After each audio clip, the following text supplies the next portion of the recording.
예. 자, 이 민주당 이제 이 폭주 저희가 이제 그렇게 쭉 말씀드리고 있는데 최근에 민주당의 입법 폭주 정말 이게 굉장히 심각한 상황입니다. 지금 보니까요 정말 자기들이 내고 싶은 법안들은 전부 다 냈어요. 자, 그중에서 지금 우리 감독님 우리 서면서 제가 헷갈리네. 정말 이야기했지만 지금 방송법 같은 경우, 네네. 그다음에 이제 특검법 같은 경우, 방송법도 지금 뭐 다 아까 말씀드린 그렇게 돼 있고, 특히 특검법 같은 경우도 보면 이게 원래 21대 때 냈던 특검법보다 훨씬 더 개혁된 특검법을 냈다는 거 아닙니까, 그죠? 저는 사실 깜짝 놀랐어요. 네. 사실은 제가 그 계속 특검법안을 보고 있었거든요. 네, 순직 해병 특검법안은 세 가지가 있습니다. 음. 버전이. 그래가지고 지난번에 재의결된 거는 작년 제일 오래된 버전이었어요. 네, 올해 3월달에 박주민 의원이 대표 발의한 게 있었는데 거기에는 실질적으로 수사해야 되는 순직 해병의 사망 사건에 관해선 다 빼버리고 네, 어떻게 하면 대통령 꼬투리 잡을까 그거밖에 없었단 말이에요. 네. 그러니까 그게 너무나 속보이니까 그거는 슬그머니 뒤로 빼고 이전에 작년에 그 발의해 놨던 게 그게 이제 올 5월 달에 통과가 됐는데 네. 그게 이제 재의결에서 부결됐기 때문에 폐기된 거 아니겠습니까? 5월 30일에 새로운 안을 갖다가 그 제출을 갖다 했는데 저는 사실 그거 안 보고 있었어요. 네. 왜 안 보고 있었냐면은 아니 지난번에 폐기된 거랑 내용 똑같겠지. 음. 그런데 내용이 완전히 달라졌어요. 음. 지난번 안은 어떻게 돼 있었냐면은 그 변협 회장이 4명을 골라요. 네. 그럼 그 중에서 민주당에서 2명을 골라요. 그러면 그 2명 중에서 1명을 대통령이 임명하도록 그렇게 되어 있기 때문에 네. 그래서 민주당에서 뭐라고 이야기했느냐? 아니다, 이거는 대통령한테 윽박 지르는 게 아니고 변협 회장이 4명을 어쨌든 고르라고 한 거니까 그 중에 3명 뽑히는 거 아니냐? 네. 이 정도면 뭐 충분한 거 아니냐? 이런 식의 이야기를 했었단 말이에요. 그래서 저는 당연히 그러리라고 생각을 했는데 요번에 새로 나온 그 법률안을 봤더니 싹 바뀌었어요. 아. 어떻게 바뀌었느냐? 민주당에서 1명, 그 음. 다음에 비교섭단체에서 1명인데 그거는 조국 혁신당이겠죠. 그렇겠죠. 그 둘 중에 하나를 대통령이 임명하라는 거예요. 그럼 뭐 거의 뭐 자기들 마음대로 하겠다. 그러면 민주당에서는 누구를 갖다가 추천하겠습니까? 음. 뭐 김남국 같은 사람 추천하겠습니까? 그런데 이게 그 자격 요건이 15년 이상이니까 네. 김남국이 거기에 해당되는지는 확인해 뭐 봐야 민변에 되는데 수두룩 하잖아요. 이제. 뭐 그런 사람들 하나 수득할 거고 음. 그 다음에 조국 혁신당은 누군지 답이 나와 있는 것 같아요. 음흠. 제가 봤을 때 박은정 의원님의 남편. 남편인 이종근 검사장 출신 변호사를 그 추천하지 않겠습니까? 그거는 저거 코인 사기 뭐 이런 거 잘하잖아요. 아 그러니까 어쨌든 그러면 뭐 이종근 같은 사람이 특검 해가지고 맨날 나와가지고 뭐 이렇게 이야기한다. 끝난 다음에 뭐 수임료로 20억 받는다, 30억 받는다. 그런 일이 벌어지지 않겠습니까? 네. 이런 것들이 진짜로 민주당이 하다가 뭐 그냥 뭐 저처럼 뭐 지난번이랑 대충 맞겠지라고 생각하고 이번엔 좀 찬성하지 뭐 누가 찬성하자고 그랬습니까? 안철수, 김재섭 뭐 이런 그 요번에 새로 당선된 국회의원들이 찬성을 갖다가 해버리면 법안도 안 보는 것 같아요. 그건. 법안도 안 보고 그냥 하면은 그런데 이 사람이 왜 특검이 되지? 지난번에 그러지 않지 않았어? 이렇게 이야기를 하면 그래봤자 버스는 떠난 거고요.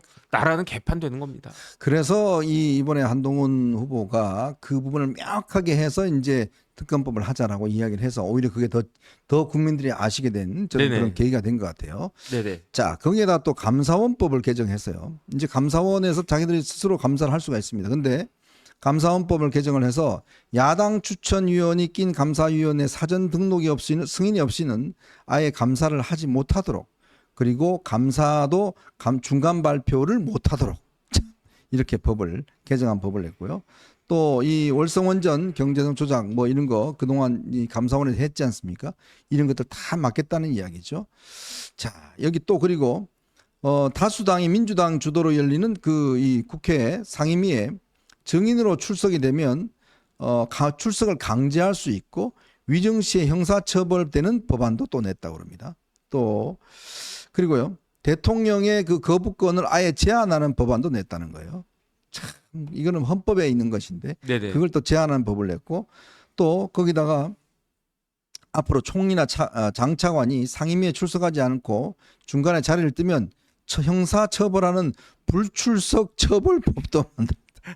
와 정말 미치겠네요. 네네. 뭐 가서 갑자기 생리 현상이 와서 갑자기 뭐 안 하면 그때 바로 형사처벌 되는 거네요. 그죠?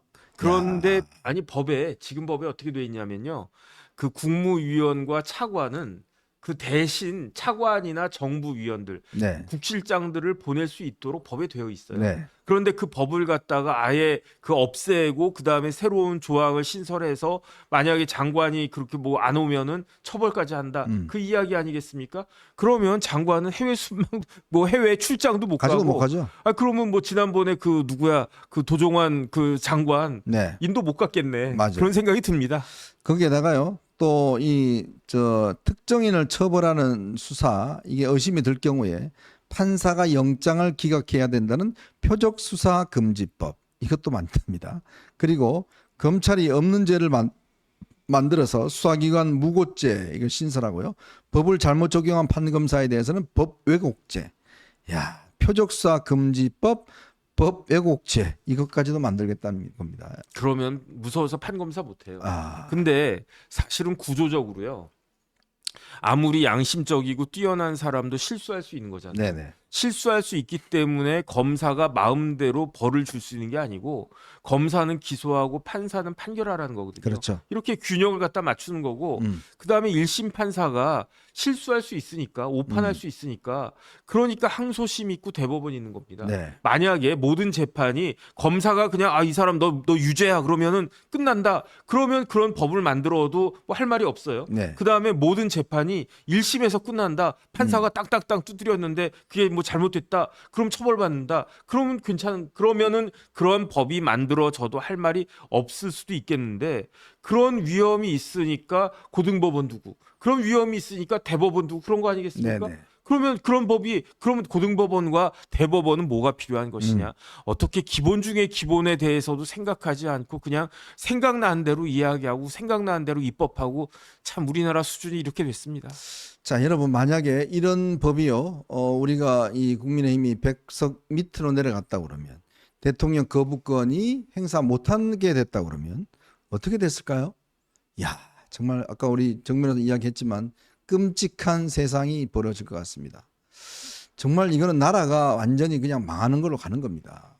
정말 이게 소중하고 180석이 소중하고 그만큼 또 대통령 거부권인데 물론 이거 방어만 해서는 안 됩니다. 좀 더 적극적으로 국민들에게 이런 상황들을 설명하고 국민 여러분 혹시 정청래 뽑으신 분들 잘못 뽑으셨어요 라고 느낄 수 있게끔 마포주민 여러분 혹시 들으시는 마포주민 여러분 저는 그걸 느꼈어요. 참 이게 만약에 마포주민 여러분들이 얼마나 쪽팔릴까. 네네. 나를 대표하는 사람이 저 사람이야? 지금 의사들을 대표하는 사람이 이면택이잖아요. 네네. 이면택이 하는 거 한번 보십시오. 정말 제가 볼 때는 이 의사들 아마 본인들 스스로가 창피했을 것 같아요. 네네. 근데 마포 주민들도 본인들도 아마 좀 창피하실 겁니다. 저런 사람을 내 대표라고 이 국회에 보내놨나? 이런 생각 하실 겁니다. 그렇게 생각이 들도록 그렇게 하도록 만들어내는 게 정말 중요합니다. 그래야 이 국민 여론에 승리할 수가 있거든요.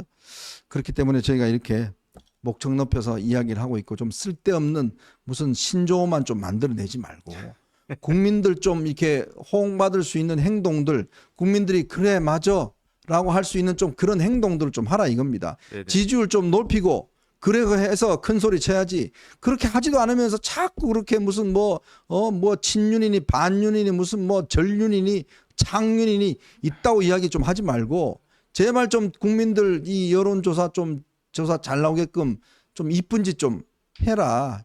정말 그런 생각이 아주 가슴 속에서 치밀어 오릅니다. 네.